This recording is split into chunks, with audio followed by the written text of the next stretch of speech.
Mutual funds நல்லா returns கொடுக்குற funds எல்லாமே இருக்குது.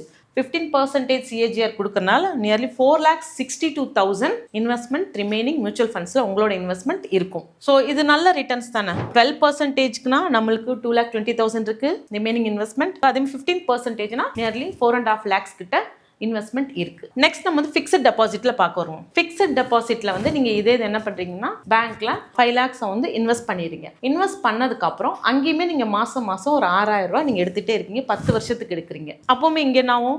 ஸோ டோட்டல் இன்வெஸ்ட் பண்ண அமௌண்ட் வந்து 5 lakhs. ஆனா நீங்க 6,000 எடுக்கிறீங்க அப்படின்னா ஃபார் 10 years அப்படின்னு பார்க்கும்போது 7,20,000 எடுத்திருக்கீங்க.